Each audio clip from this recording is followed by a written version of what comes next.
22 দিনের যে নিষেধাজ্ঞা ছিল ভোলার মেঘনা এবং তেঁতুলিয়া নদীতে, ঠিক নিষেধাজ্ঞা শেষ হওয়ার পরপরই কিন্তু এই নদীতে ইলিশের অনেকটা সংকটই দেখা দিয়েছে।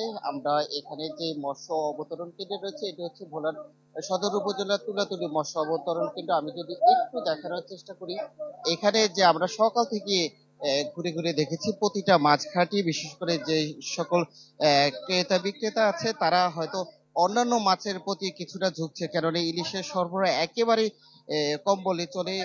সেই ক্ষেত্রে দেখা গেছে এখানে পোয়া, বেলে, এই ধরনের যে মাছগুলো রয়েছে, বাটা মাছ, এইগুলোর সরবরাহ কিছুটা বৃদ্ধি পেয়েছে। তাছাড়া ইলিশের যে পরিমাণ বৃদ্ধি পাওয়ার কথা ছিল সেটি কিন্তু জেলেরা, প্রত্যেক জেলেরই একই হতাশা, তারা কাঙ্ক্ষিত ইলিশ না পাওয়ার কারণে তাদের মধ্যে অনেকটা উদ্বেগ উৎকণ্ঠা। তারা বলছে যে অভিযান 22 দিনের যে অপেক্ষা তাদের, সেই অপেক্ষা শেষ হতেই তারা যেভাবে প্রস্তুতি নিয়ে নদীতে নেমেছে সেই হিসাবে কিন্তু তারা তাদের কাঙ্ক্ষিত ইলিশ পাচ্ছে না।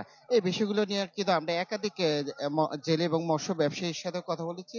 তারা শুধু তাদের হতাশার কথাই জানিয়েছে যে তারা কিভাবে ধার দেনে এতদিন, যে একটা এনজিও এমনকি ব্যাংক যে ঋণগুলো রয়েছে তাদের, সেগুলা ধার দেনা গুলো কিভাবে পরিশোধ করবে সেটা নিয়ে কিন্তু তারা অনেকটা শঙ্কায় রয়েছে। পাশাপাশি বিষয়গুলো নিয়ে আমরা জেলা মৎস্য কর্মকর্তার সাথে কথা বলেছি। তারা অনেকটা ক্লাইমেট চেঞ্জের একটি বিষয় তুলে ধরেছে, বিশেষ করে অর্থাৎ জলবায়ুর বিরূপ প্রভাব। এখানে যে মেঘনা এবং তেঁতুলিয়া নদীতে অধিকাংশ স্থানে কিন্তু ডুবোচর পড়ে গেছে। সেই ক্ষেত্রে ইলিশ সাধারণত গভীর জলের মাছ, সাগর থেকে ডিম ছাড়ার পূর্ব মুহূর্তেও কিন্তু ইলিশ নদীতে চলে আসে। বড় বড় ইলিশগুলো আবার ডিম ছাড়ার পর পরই কিন্তু তারা সাগরে চলে যায়। সেই ক্ষেত্রে জলবায়ুর বিরূপ প্রভাবের কারণে নদীতে ডুবোচর, সেই কারণেই কিন্তু অনেকটা ইলিশের কম দেখা যাচ্ছে, এমনটি কিন্তু জেলা মৎস্য বিভাগ থেকে আমাদেরকে জানিয়েছে। মূর্ছনা। জাকির, আপনাকে ধন্যবাদ। দর্শক, এইচ.এম. জাকির আমাদের সাথে যুক্ত হয়েছিলেন ভোলা থেকে, জানাচ্ছিলেন ইলিশে বাজারদর সম্পর্কে। এবারে শীতের সবজি বাজারের খবর জানবো। নরসিংদী থেকে আমাদের সাথে সরাসরি যোগ দিচ্ছেন সঞ্জিত সাহা। সঞ্জিত।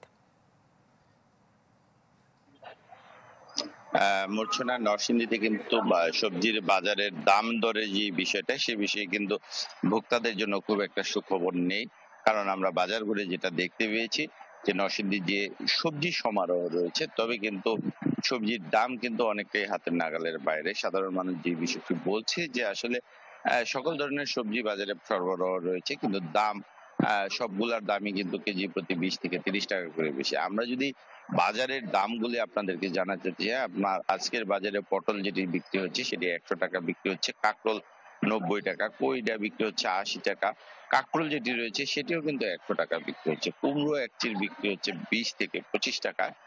যে সবজির মধ্যে দাম কম রয়েছে তার মধ্যে আলু এবং পেঁপের দামটা কম রয়েছে। এর বাইরে যেসব সবজি পাওয়া যায়, অর্থাৎ বেগুন থেকে শুরু করে লাউ, একটা প্রতি পিস লাউ কিন্তু 60 থেকে 100 টাকা বিক্রি হচ্ছে এবং বেগুন 100 টাকা বিক্রি হচ্ছে। এক কথায় বলতে গেলে যে সবজির যেই বিষয়গুলি রয়েছে, সব সবজিরই কিন্তু দাম বেশি রয়েছে। এই যে ছোট যে একটি লাউ, ক্রেতা একজন যে দেখানোর চেষ্টা করছে যে এই লাউটি নাকি 120 টাকা দাম হাঁকছে। তো অন্যান্য সবজির মধ্যে যেটা রয়েছে বরবটিও কিন্তু আপনার প্রায় কেজি বিক্রি হচ্ছে 100 টাকা, লতির মোটা যেটি বিক্রি হচ্ছে সেটা 80 টাকা, এবং ধনে পাতা যেটা একসময় আমরা 10 থেকে 20 টাকা কেজি পাওয়া যেত, সেখানে কিন্তু আজকে সেই ধনে পাতার বাজার কিন্তু 300 টাকা কেজি, এবং কাঁচামরিচ যেটা রয়েছে তার বাজারও কিন্তু 250 টাকা। মূলা যেটি রয়েছে সেটি বিক্রি হচ্ছে 60 টাকা কেজিতে, এবং অন্যান্য সবজি যেগুলি রয়েছে সবগুলোরই কিন্তু দাম বেশি। তবে ব্যবসায়ী এবং কৃষক যারা রয়েছে তারা কিন্তু বিষয়টি বলছে যে সবজি সরবরাহ থাকলেও স্থানীয় যেসব সবজি রয়েছে, অর্থাৎ স্থানীয় উৎপাদিত যেই সবজি, সেই সব সবজি কিন্তু এখন নেই বললেই চলে। এখন যে বাজারে সেই সবজিগুলি পাওয়া যাচ্ছে সেটি রাজধানী ঢাকা এবং উত্তরাঞ্চল থেকে যে সব সবজি আমদানি হচ্ছে সেসব সবজি পাওয়া যাচ্ছে, যার কারণে কিন্তু সবজির দামটা রয়েছে। তবে অন্যান্য জিনিসপত্র যেটি রয়েছে, তেল, চাল, মাছ, মাংস, মুরগি যেগুলি রয়েছে সেগুলির দাম অনেকটাই স্বাভাবিক রয়েছে। মূর্ছনা। সঞ্জিত, আপনাকে ধন্যবাদ। দর্শক, নরসিংদী থেকে বাজার দর সম্পর্কে জানাতে আমাদের সাথে যুক্ত হয়েছিলেন সহকর্মী সঞ্জিত সাহা।